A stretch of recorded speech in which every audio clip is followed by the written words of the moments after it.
Hello, good morning guys. So today we are going to buy some accessory for our documentary video. So I'm waiting for my friend and maybe they're a little late. So stay tuned.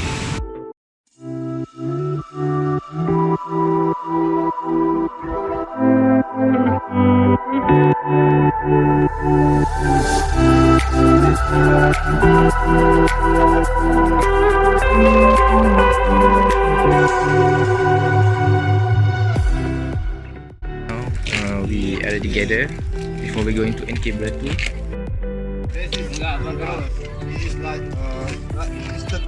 Okay guys, we are ready to go to NK Beratu. Yeah! This is our team leader. Our team leader Idris. Whisker Transport Viva Green. Huh? Green Honda. Yes, that's right. It's a latest one, latest one.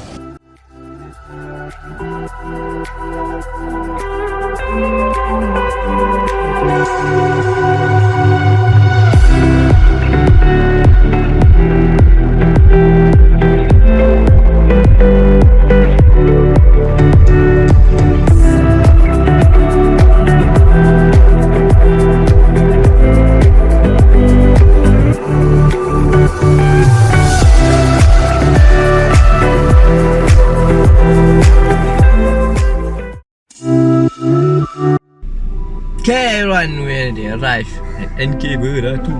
Let's go.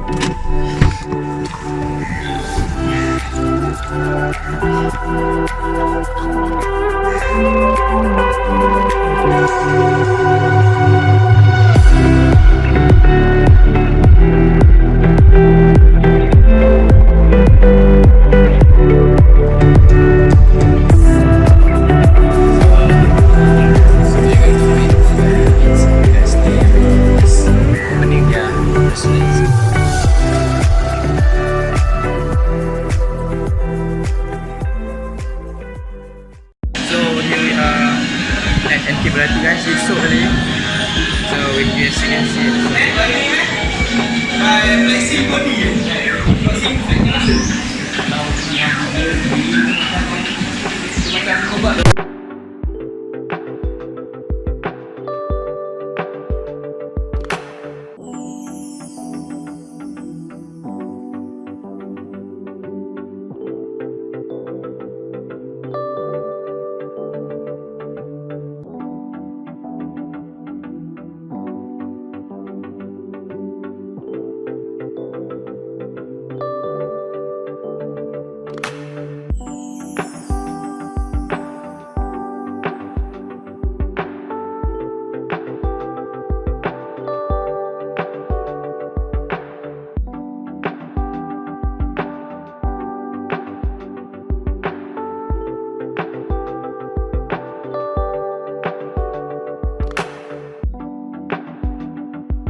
Assalamualaikum and Alhamdulillah.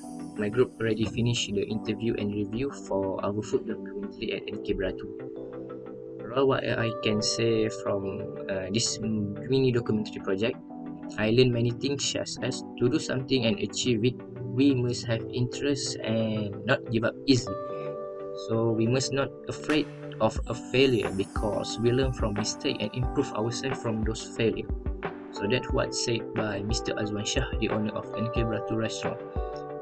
So beside that, I also learned that in the food business, it can be cruel sometimes because there will be probably a few people that don't like what we do. Therefore, we must ignore the negative word or negative comment that can cause us to feel down. If we feel what we were doing is right and it can be successful, so continue the effort until it is successful. Finally, the thing that I learned is that in the food industry, we must also have a plan and make calculation in managing a restaurant. For example, If we want to set a price on a food menu, we must take into account factors around us, such as we must know who our target sale is, so that the price we put on the menu is reasonable. So from that, food documentary can be a great way to explore the intersection of food and culture and gain greater appreciation for the role that food plays in shaping and reflecting different society and community.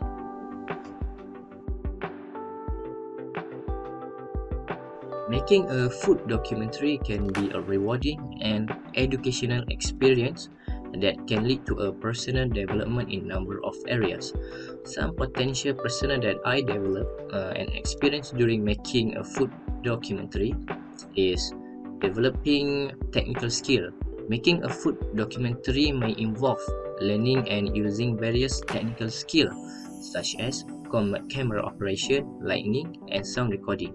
So this skill can be transferable to other areas of media production. Second one is gaining a deeper understanding of the subject matter. Researching and creating a food documentary may involve learning about food production, nutrition, and other related topics in greater depth. This can lead to increased knowledge and understanding of this issue. The third one is building collaboration and teamwork skill. Making a food documentary may involve working with a team of people, including researcher, writer, producer, and crew member. This can be a great opportunity to develop collaboration and teamwork skill that can be valuable in any field.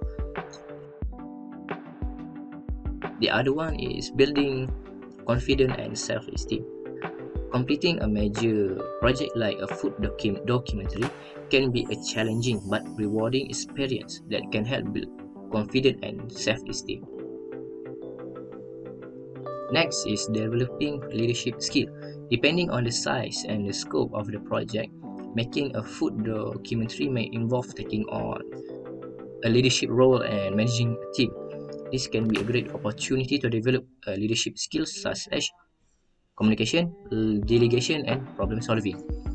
Finally, is the most important thing that I developed during making the food documentary, which is improving communication skill. So, creating a food documentary may involve communicating with a variety of people, including source, crew member, and audience member. This can be a great opportunity for me to improve my communication skills, such as public speaking, writing, and active listening. Overall, the specific personal development opportunity that may be experienced from making this food documentary will depend on the individual's goal, interest, and skill, as well as the specific content and focus of the documentary.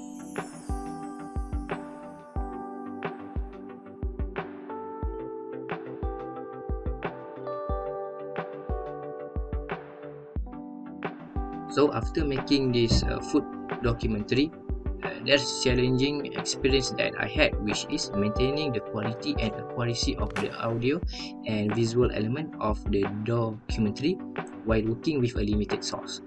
The potential solution that I take would be to use a variety of techniques and strategies to maximize the quality and accuracy of the audio and visual element of the documentary. So this involves using a high quality camera, microphone, lighting equipment, and taking care to properly set up and test the equipment before filming.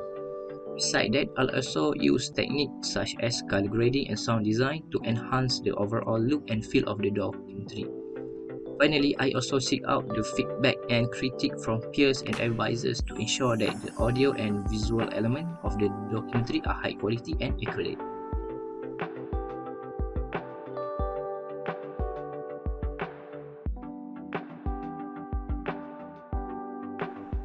It is difficult to provide specific example of change taken and whether they were right or wrong choice while making a food documentary. This is because making a food documentary involves many different decisions and choice, and it often difficult to determine in advance whether a particular change will be the right or wrong choice. In general, it is important to approach the process of making a food documentary with an open and flexible mindset, and we must willing to adapt and make change as needed based on the need and goal of the project. For example, the restaurant for our food documentary was not NK Beratu at first. The first suggestions that made by my group members would be Buloh Sri Village Restaurant, but it's too far away from our place, so we had to change our plan and finally decide to choose NK Beratu as our restaurant for food documentary project.